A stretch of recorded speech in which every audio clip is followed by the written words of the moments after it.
Senegal wameteleza wenyewe. Sadio Mane akaipiga mwingine kwa sogana kwa akamwekea Pape Gueye, mali imetoka kwa Gueye, kenda kwa Gueye, what a goal! Pape Alassane Gueye, nyota wa Villarreal, amepiga kule anapotajia buibui. Bao la tatu katika eneo ambalo amekuwa akifunga zaidi. Alifunga mabao mawili ya Sudan katika mchezo wa 16 bora kwenye eneo lile, lakini hapa anakwenda kuubusu mwamba wa juu crossbar ama tena na mpira unavuka mstari wa goli. Pape Gueye katika movement sahihi katika maeneo wa Afrika kwa wachezaji wa ndani CHAN na ubingwa wa Afrika kwa timu kwa ujumla senior AFCON.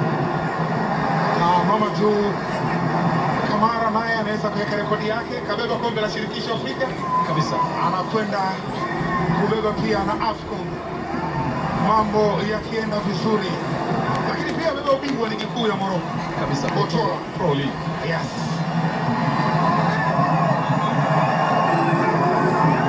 Sheriff Ndiaye amekwenda chini, dakika zimekwisha sasa, kinasubiriwa kipenga cha mwamuzi Jean-Jacques Ngambo Ndala kutoka Kinshasa, Jamhuri ya Kidemokrasia ya Kongo.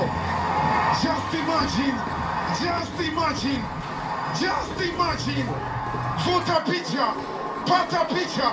Senegal, Simba wa Teranga wako na furaha ya aina gani? Wako na kujiamini kwamba wamefanya muujiza ya namna gani? Ni Simba wa Teranga, ni Senegal, machampion kwa mara ya pili wa fainali hizi za AFCON. Morocco, licha ya resi yao kubwa, licha ya kiwango kikubwa alichokionyesha, lakini Achraf Hakimi, best player wa Afrika, anashindwa kutamba mbele ya Sadio Mane, anashindwa kutamba mbele ya Simba wa Teranga.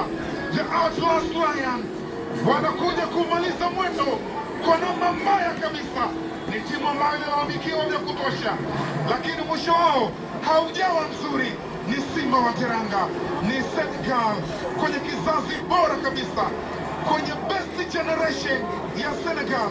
Inawajibu Senegal ya mwaka 2002 ya kina El Hadji Diouf ambaye yupo uwanjani, anawaambia vijana wangu, wadogo zangu, nyinyi mmefanya makubwa kuliko sisi when it comes Total Energies African Cup of Nations.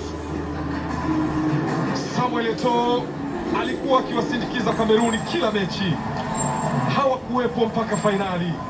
Zinedine Yazidi Zidane alimsindikiza sana mwanaye Luka Zidane golini kwa Algeria, hakufika fainali, lakini kulikuwa kuna maombi ya vijana wengi ambao walikuwa nguli pale Ivory Coast. Didier Drogba, Didier Zokora alikuwa kwenye benchi, unakumbuka kizazi cha Boubacar Kopa, Bari, lakini Keita na mali yake, lakini ni El Hadji Ousseynou Diop na vijana wake ambao amekwenda kumsapoti teammate wake Pape Thiaw ambaye anaandika rekodi ya aina yake.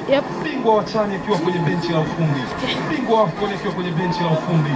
Nyonge mnyongeni.